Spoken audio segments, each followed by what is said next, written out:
안녕하세요, 민입니다. SBS 금토 드라마 귀궁이 벌써 9화를 앞두고 있습니다. 이번 예고편 보셨나요? 짧지만 말 그대로 폭탄급 떡밥들이 쏟아졌습니다. 구해줘, 강철아. 이 한마디가 모든 걸 바꿨습니다. 여리의 절규, 강철의 붉은 문양, 그리고 김봉인의 충격적인 대사까지. 이제 단순한 로맨스도 귀신 퇴치극도 아닙니다. 9화부터는 진짜 운명과 생존을 건 이야기가 시작되는 거예요. 오늘 영상에서는 예고편 속 장면들을 3개의 키워드로 나눠 분석해 볼게요. 9화 예고는 여리의 다급한 외침으로 시작됩니다. 구해줘, 강철아. 이 대사는 단순한 도움 요청이 아닙니다. 장면을 보면 여리는 땀에 젖은 얼굴로 혼란스러운 시선으로 주변을 바라봅니다. 눈은 초점이 없고 입술은 떨리며 배경음은 점점 음산하게 바뀌죠. 이건 드라마에서 자주 사용되는 빙의 또는 영적 저주의 전형적 연출입니다. 이전까지 여리는 귀신을 보는 쪽이었지만 이젠 그 귀신에게 직접 위협받는 쪽으로 포지션이 바뀌었습니다. 그런데 중요한 건 여리 혼자 있는 공간 뒤편에 어렴풋이 나타나는 그림자입니다. 실루엣만 등장하고 말도 하지 않는 그 존재. 팔척귀? 풍산? 아닙니다. 이번에는 전혀 다른 존재, 살귀의 실체가 드디어 모습을 드러낸 것으로 보입니다. 살귀는 지금까지 이름만 등장했을 뿐 실체가 나온 적은 단 한 번도 없었죠.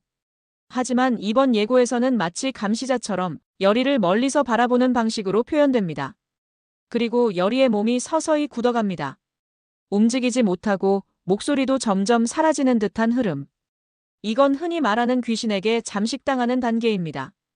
그리고 그 중심엔 바로 여리의 핏줄, 즉 그녀의 출생의 비밀이 연결돼 있다는 암시가 나옵니다.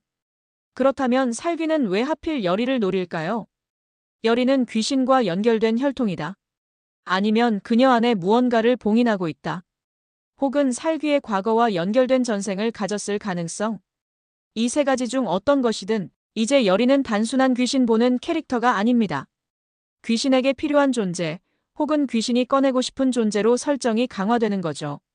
여기서 또 하나 주목해야 할 점.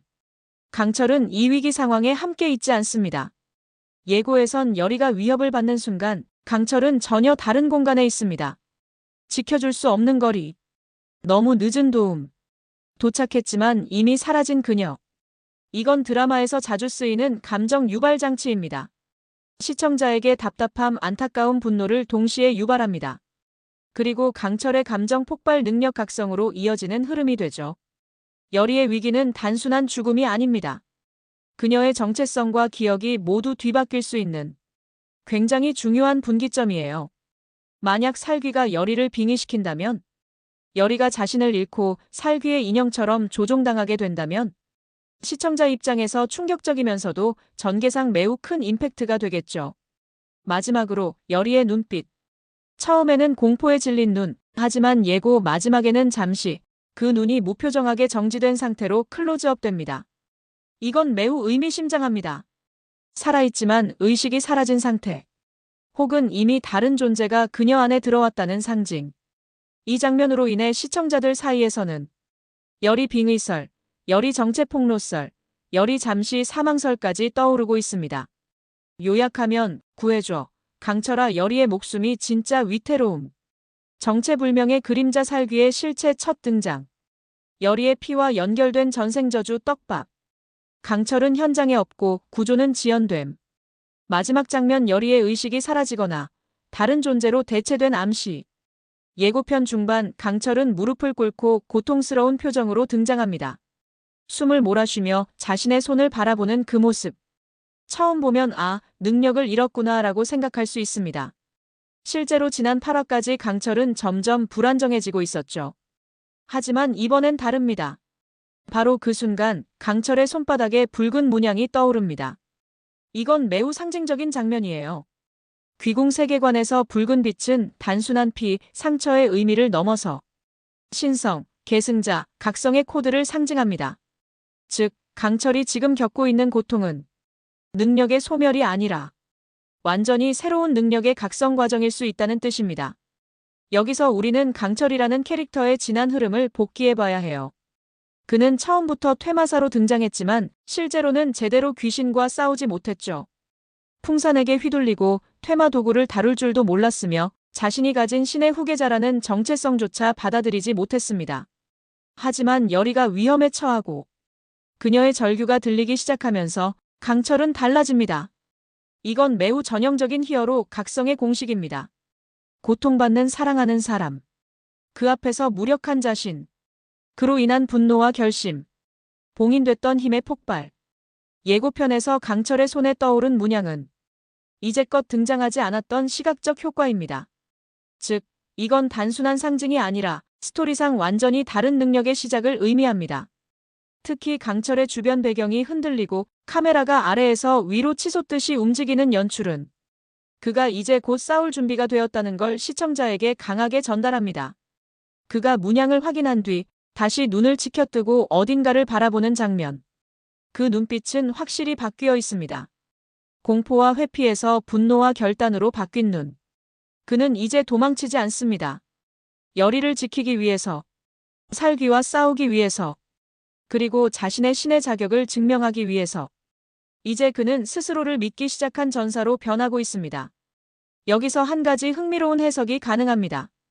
붉은 문양은 단순히 신의 계승자만이 가질 수 있는 능력일까요? 아니면 열의와의 감정이, 즉 사랑이 만들어낸 힘일까요? 귀궁은 사실상 감정 능력이 연결된 세계관입니다. 슬픔이 클수록, 분노가 강할수록 신의 힘은 더 크게 깨어납니다. 강철은 열의를 잃을지도 모른다는 절망 속에서 자신도 몰랐던 힘을 일깨운 겁니다. 결국 이번 예고는 말합니다. 강철, 이제 도망치지 마. 싸워야 해. 그리고 강철은 마침내 칼을 쥔 듯한 손동작을 합니다. 마치 퇴마 도구를 직접 만들어내는 듯한 제스처죠. 그 장면은 단 1초 남짓이지만 9화에서 강철이 살귀와 직접 충돌할 가능성이 매우 높다는 걸 보여줍니다. 혹은 강철이 열의를 향해 달려가는 구조로 진행된다면 그는 그 붉은 문양을 통해 살귀가 씌인 열의를 제압해야 하는 순간을 맞이할 수도 있습니다. 이건 단순한 전투가 아닌 감정과 이성 사이의 선택을 상징하는 전개가 되겠죠. 사랑하는 열의를 해칠 수 있는가? 귀신이 된 열의를 봉인할 수 있는가? 아니면 그 안에 있는 열의를 믿고 구할 것인가? 이건 단순한 능력 싸움이 아니라 강철이 퇴마사에서 인간으로 거듭나는 핵심입니다. 정리하면 강철은 능력을 잃는 게 아니라 각성 중 붉은 문양신의 계승자라는 시각적 상징. 감정이 폭발하면서 봉인된 힘이 깨어남. 9화에서는 강철의 직접적인 전투 오구조 장면이 등장할 가능성. 열의를 살릴 수 있을지 아니면 그녀를 막아야 할지. 그 갈림길에 선 강철의 결단이 핵심.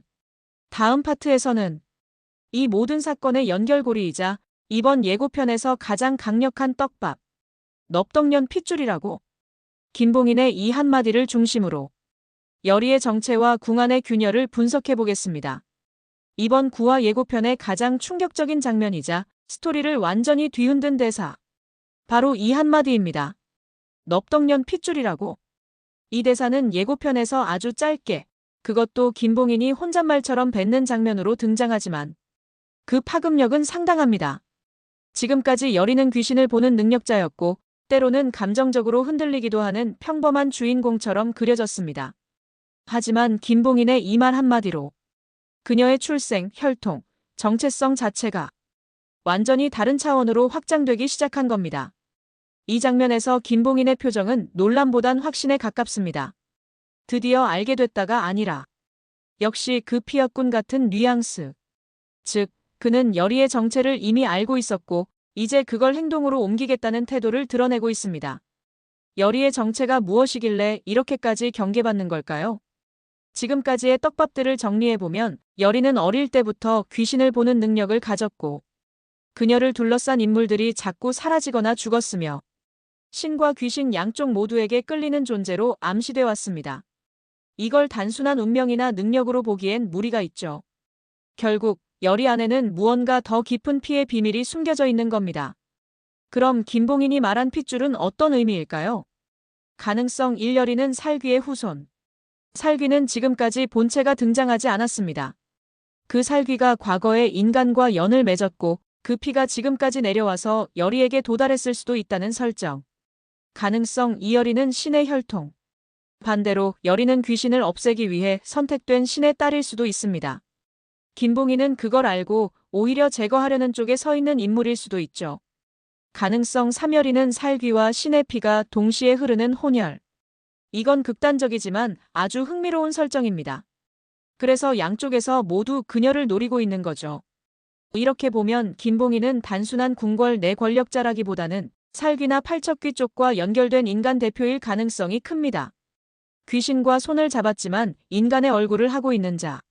실제로 예고편에는 김봉인이 여리에게 무언가를 강하게 말한 뒤 내관들과 궁녀들이 눈을 돌리며 수군거리는 장면이 등장합니다.